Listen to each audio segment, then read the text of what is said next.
So this is going to be a video about how to set up an op amp in Tinkercad, and here's a little demo of how it works.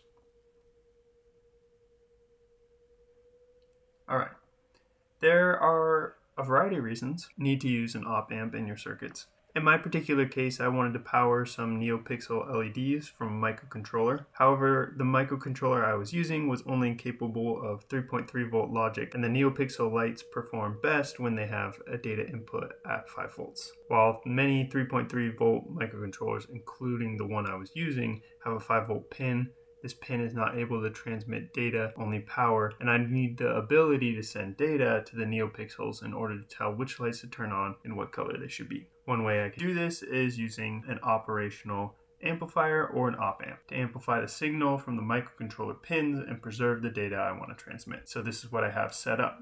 Unfortunately, Tinkercad uses an older version of Arduino, and as you can see that the output voltage from this pin is actually 5 volts. So I can't fully demonstrate how this would work with a 3.3 volt microcontroller, but the principle of the whole circuit remains the same. It took me a long time to figure out how to hook up the wires and resistors correctly, which was kind of the impetus for making this video, so I'll go over that real quickly right now.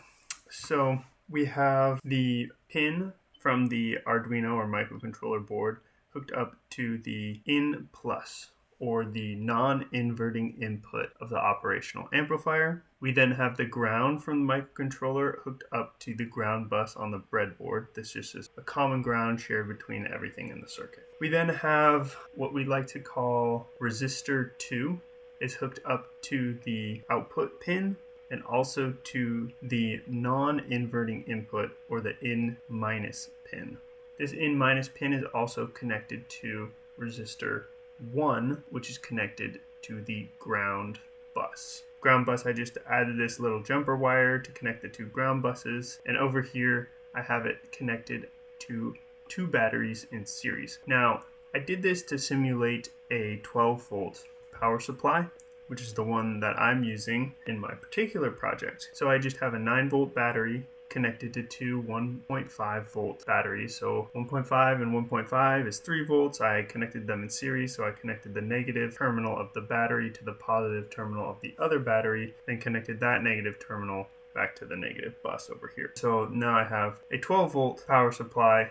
Essentially, I could have also just used one of the power supplies they have over here, but I decided to make it similar to what you might do in real life. Anyway, and then I have this multimeter reading the voltage from the output pin by connecting the positive lead to the output pin and the negative lead to the common ground on that ground bus there. So I have this little NeoPixel ring that I brought up over here, and now this isn't going to work, which is why I don't have it connected, because as you can see when I run the simulation, the output voltage is 7.5 volts, which is going to be too much for the data input of this NeoPixel. So that's why I don't have it connected. But if this was a 3.3 volt logic microcontroller, this 3.3 volts was connected here, it would amplify it to 5 volts. I could put that to so I could take a pin from the output of the operational amplifier, boom, connect it to the data in pin, and then separately hook up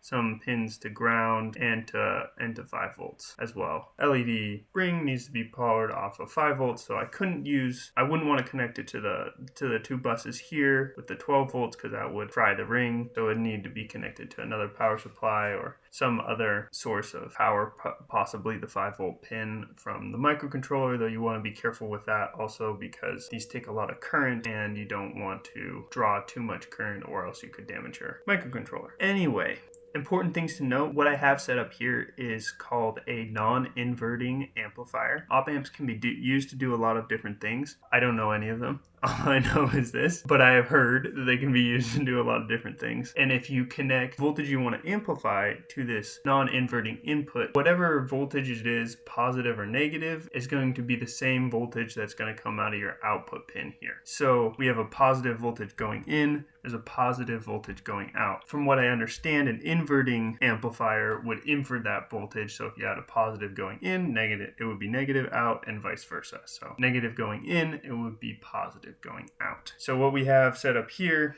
is it's keeping it the same, non-inverting operational amplifier. Another key point is what value should these resistors be? So this is where it gets a little interesting. It's not super complicated, but the equation is 1 plus R2 over R1. So again, we said that this is our R2 here, and this is our R1 here. So if you notice, I set R2 to 5 kilo ohms over R1, which is 10 kilo ohms. For those math whizzes among us, you would probably notice that that is 1/2. You do 1 plus 1/2, and that is what is being multiplied against your input voltage from your board. So if this is 5 volts, start this simulation, 1.5 times 5 is 7.5. So as you can see, this is multiplying the input voltage by 1.5. And this would be exactly what you would need for if you want to amplify 3 volts to 5 volts. Right? 1.5 times 3 is 4.5, but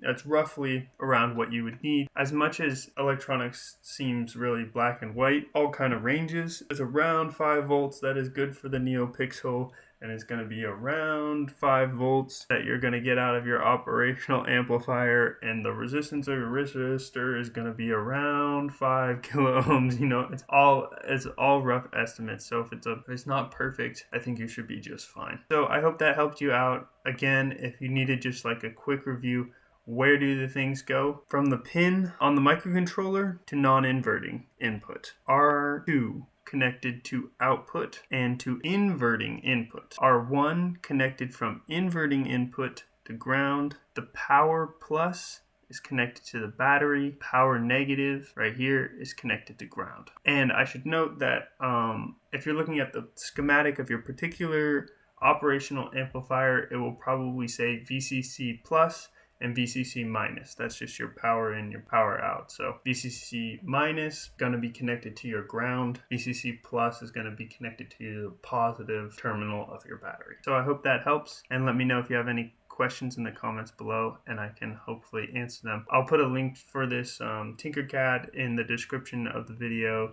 so you guys can check it out and mess around with it yourself.